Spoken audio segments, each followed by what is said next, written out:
Angela Berg with Care for the Kids Foundation here with First Friday Healthy Happy Hour, or F2H3. Thanks for joining us. I'm here with my friend Amy from Cure Oils for a Cause.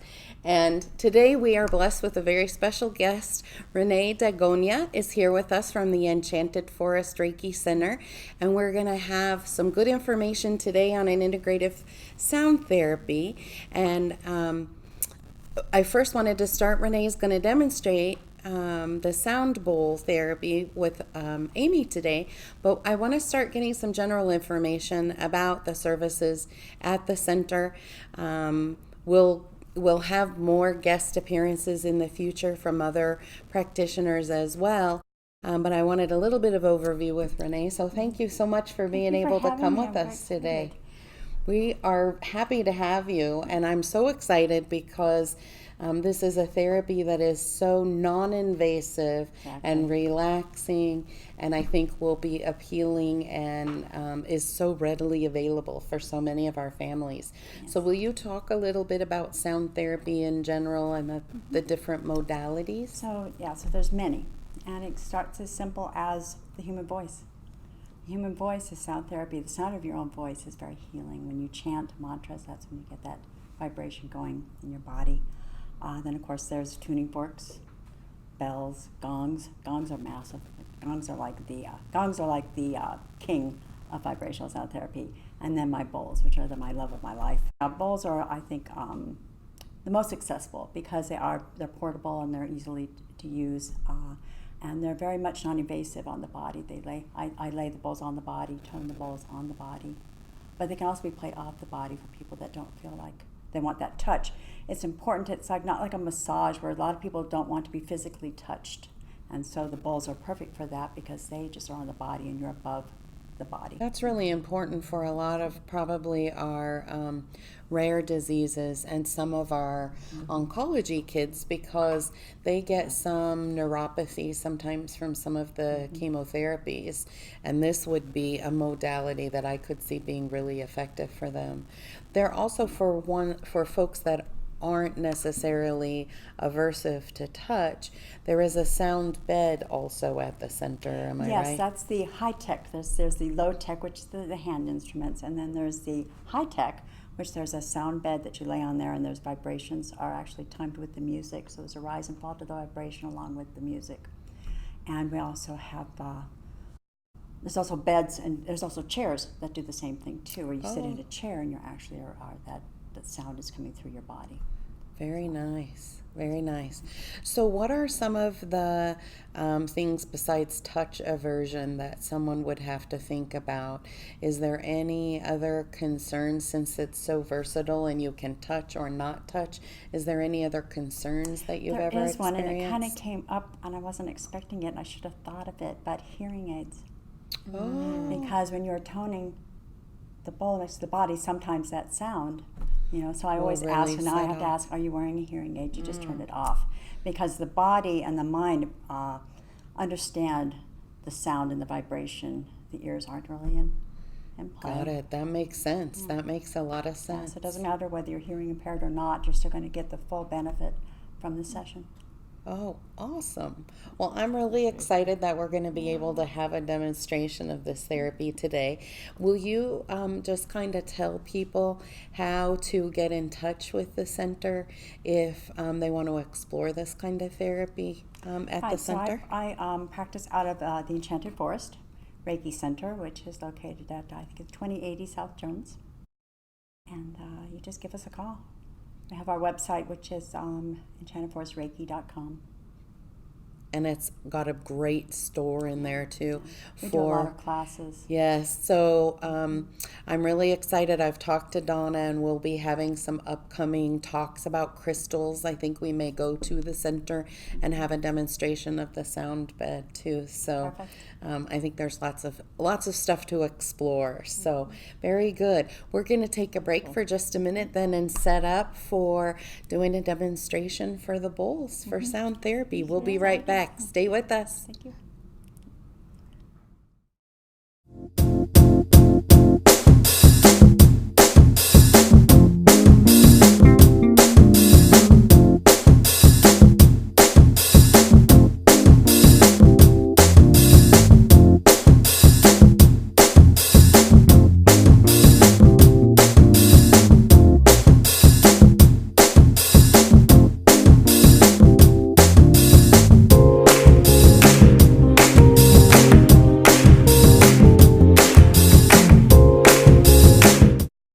Thanks for staying with us. We're back for our demonstration on the sound bowl therapy with Renee and Amy, who we really had to twist her arm to get her to volunteer for the demonstration.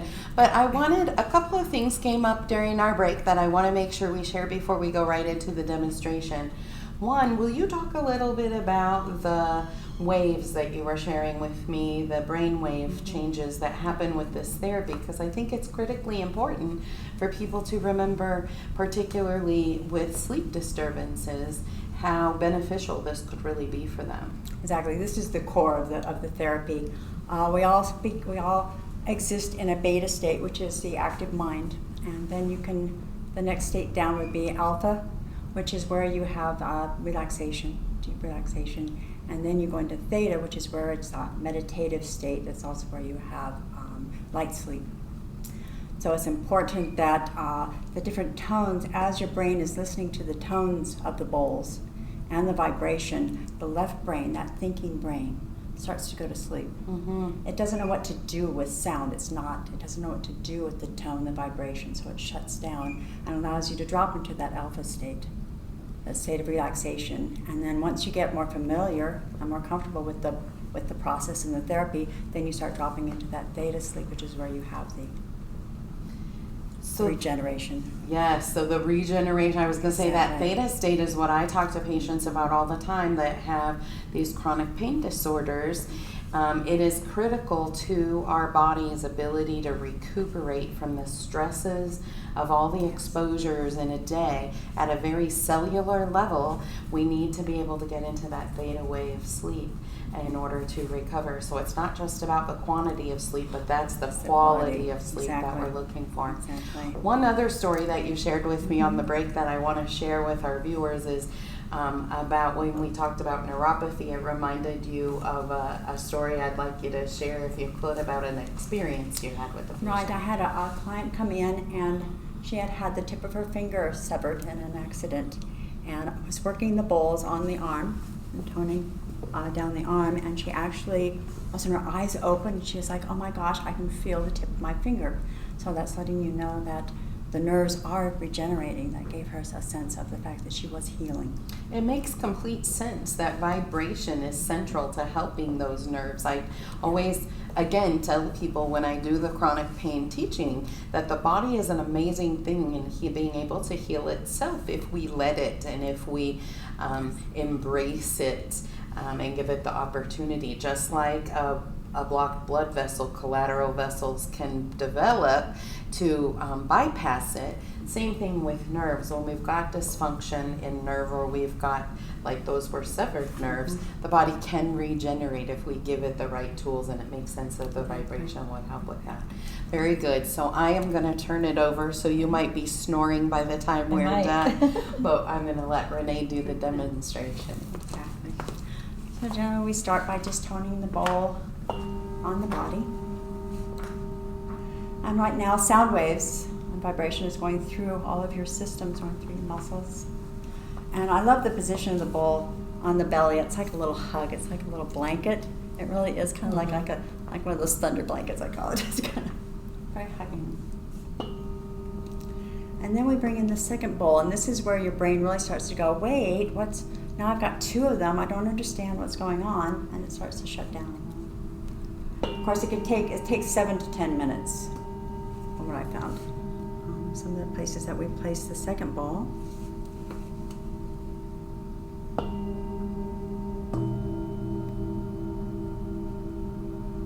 And we move the second bowl in various spots around the body, up and down the legs. This is one of my favorites because not only is it up here, but it's also getting your ear.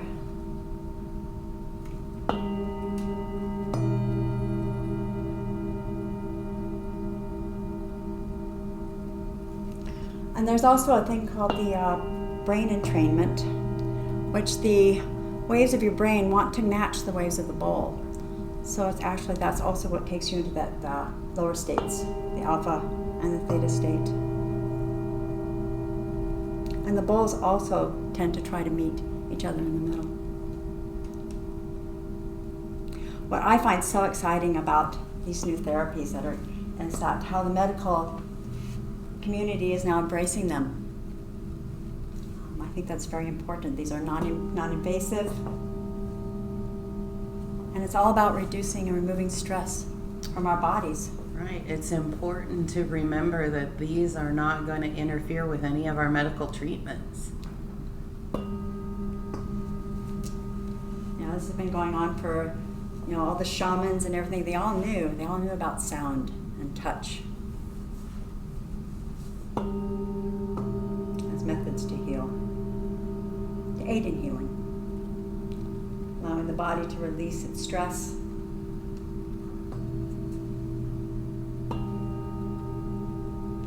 Not just environmental stresses, but emotional stresses.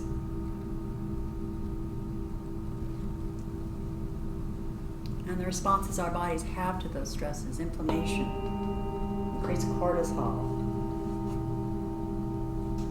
cholesterol.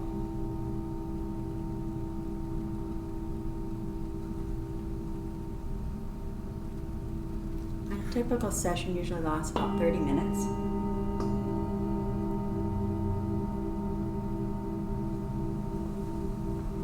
In the background and not even having the bowls on me, just the tone is very relaxing. As the practitioner, sometimes you have to go, oh, wait, blink, because you will get, I call it stone to the tone.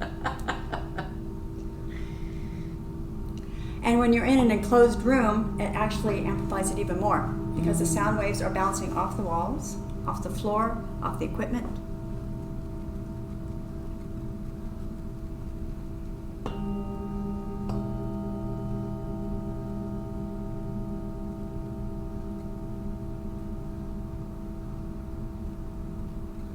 You can hear the change in the different tones.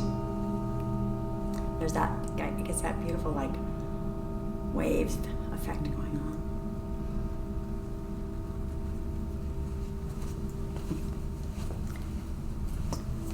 Well, let's finish off with round you out. Leave you out then.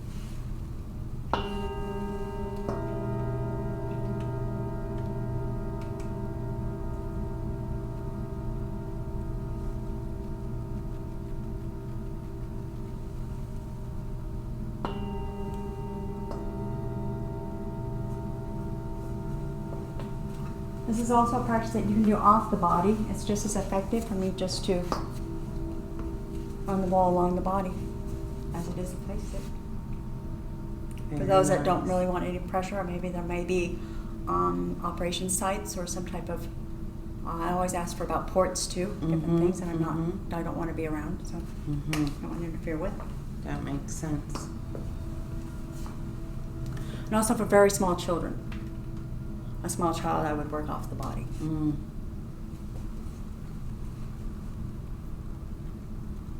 Amy, can you say a little bit about how it's feeling? It feels great. It's like you can feel the vibration, like a little mini massage. It's exactly what's happening. You're getting a little massage of the body. Yeah. Generally, what happens in about 10 minutes, they start to snore. Yeah, I'm working hard to keep my eyes open. Yeah. It's very relaxing. All right. Well, thank you so much. Thank That was you. just a little mini demo.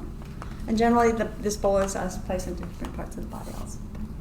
Excellent. So thank you so Thank much you. for joining us, Thank you. Renee. And I'm so proud that you didn't snore, but as an observer, I could see a difference in your breathing, that your breathing Yeah. became very deep and relaxed. ready to go to sleep. So I could I see it. I tell. know. I get that aha moment. I watch my client, and also I'll see this forehead will just all of a sudden the Just lines softens. go, and the eyes soften, and the jaw opens, and I'm like, we're And then the there. drool starts We're coming out. Yeah. We're there. But I So treat thank- anxiety. I have people that have anxiety disorders that they're all getting off their medications because of the therapy. Important. Because I've had this one girl just in tears. She's like, I forgot how it felt to be that relaxed. I forgot how it felt to be me. I think we are seeing an increase in anxiety disorders in the world as As a it is, whole. But I'm seeing it even a lot more in kids. There's a lot more physical symptoms that come from stress than people want to give credit to. So this is so amazing to be able to learn about these non-invasive therapies that are so readily available. And I appreciate both of you being here today and you being willing to demonstrate. I know I'll have to splint your arm after how hard I had to twist it. Yes. But thanks for joining us today, and we'll be back in just a few minutes with, once we get Amy woke back up, we'll talk about frankincense to go along with this amazing work that we did.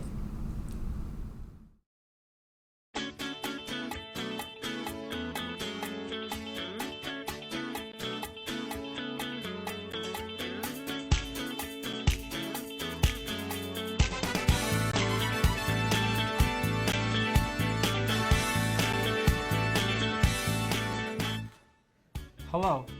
We care about your health, which is why we want to take just a minute to talk about the importance of staying healthy. One of the best ways to stay healthy and stop the flow of germs is to wash your hands and to wash them often. You may think you already know how to wash your hands, but we would like to offer a refresher, so please pay attention. Wet your hands with clean running water. Turn off the tap because we're in the desert and there's a drought. Then apply soap. Lather your hands by rubbing them together with the soap.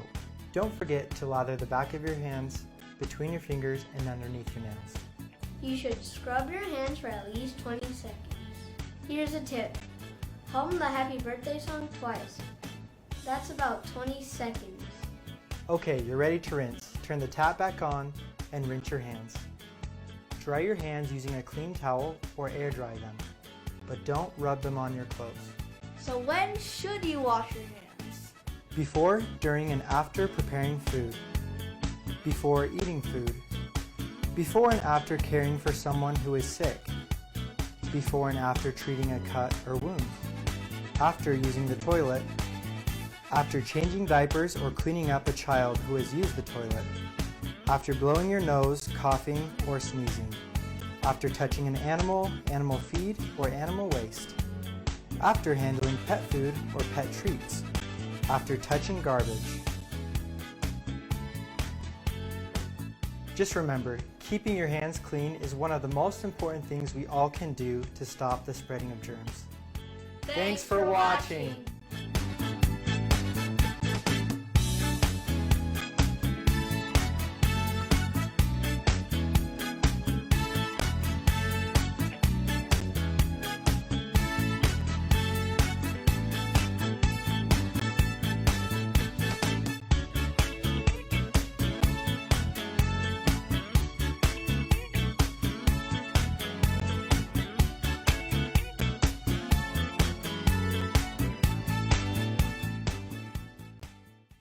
Thanks for staying with us. We're back with Amy to talk about one of our favorite essential oils. We're going to talk about frankincense because it goes along so well with the sound therapy.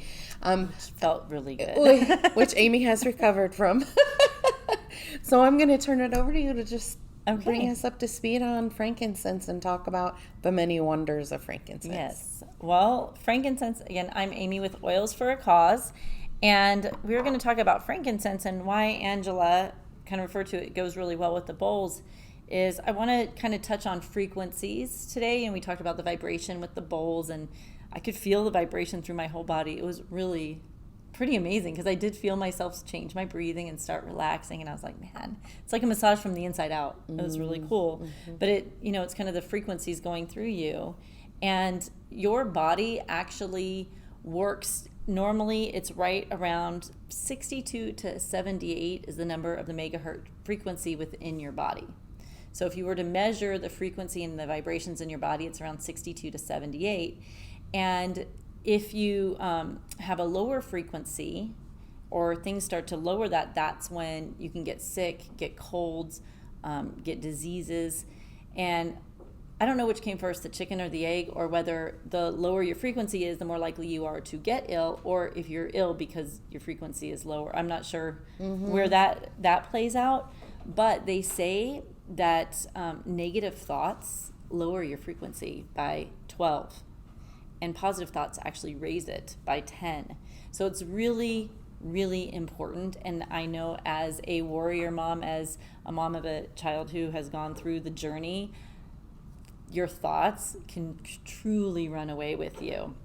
And just Indeed. knowing the science behind the fact that your thoughts really can lower your frequency and lower your immune system and cause you to get colds or get sick is really one of those things that you have to work hard to manage. And those bowls is one of the ways to help manage that, because it does relax you. So just so you guys know, I'm here for any of you who want to change your negative thoughts to positive, because that's my jam, as Renee said. Nice. It's something I work really, really hard at, is maintaining that upper frequency.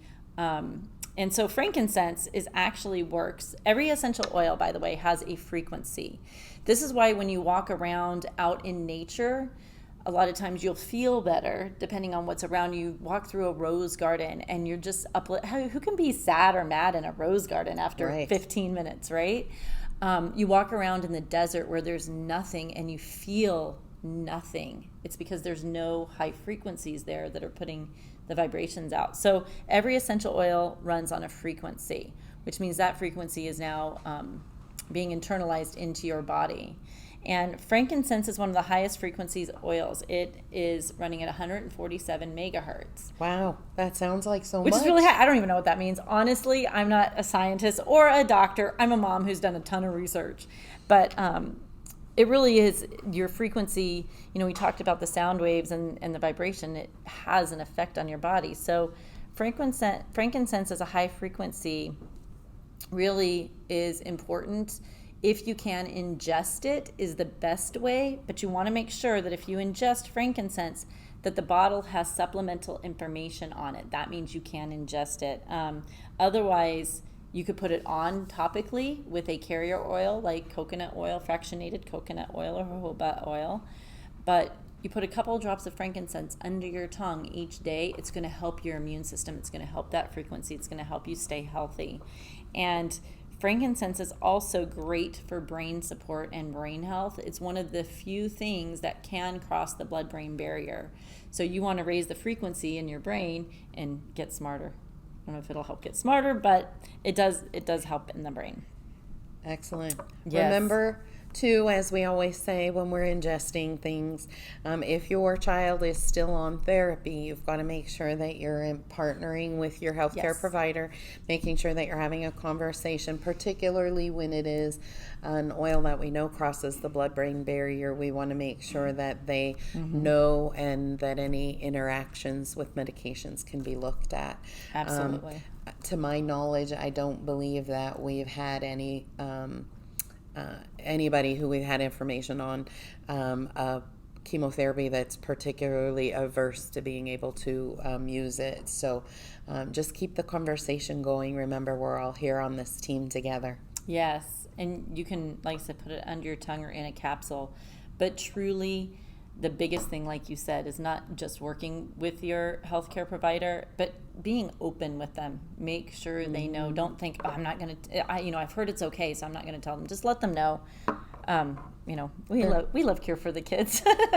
We know how to work with these providers. Absolutely. The other thing is, it's interesting that frankincense is very effective around my house when I just add it in with some others to diffuse. Yes. Diffusing, it makes a difference in now that I'm learning the frequencies from you, I'm like, that's why.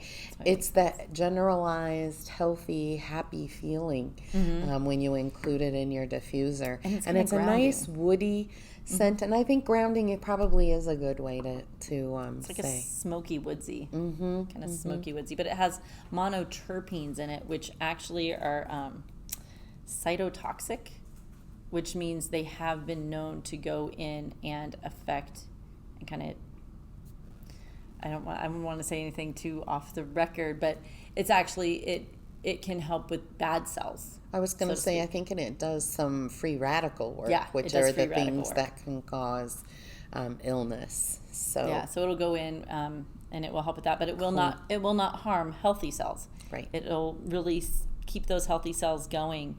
And when you look at the frequencies of essential oils, sandalwood is also a very high frequency essential oil, and Ladies, if your husband never got you roses and made you feel good, it's because they have the highest frequency. Rose essential oil is at 320 megahertz frequency, which is why you can't feel sad in a rose garden. I mean, unless you hit the thorn. But for the most part, Good point. yeah, roses just, it makes you feel good. So and again, people function at a frequency. So there's those people you love to be around. They probably have a high frequency. And then those that have the negative thoughts that kind of, you're like, oh man, I'm drained. They probably run on a lower frequency. So, stress lowers your frequency. There's many, many things that can lower that. So yeah, it's very interesting. Which brings me to frequencies are a great prelude to what some upcoming sessions that we're going to do, where we're talking specifically about breathing, the power of positivity, and other integrative therapies that are all designed at increasing those frequencies and helping us to function at a less stressful, healthier level. So stay tuned for those. That was a nice segue right into there. Thanks, Amy. No problem. See why I like hanging out with her? Her frequencies are always so high. So thanks so much for joining us, and we know your time is valuable, and we really appreciate you spending it with us. We look forward to bringing you another session soon. That's it for us today. So stay healthy and stay happy, everybody. Have a good day. Bye-bye.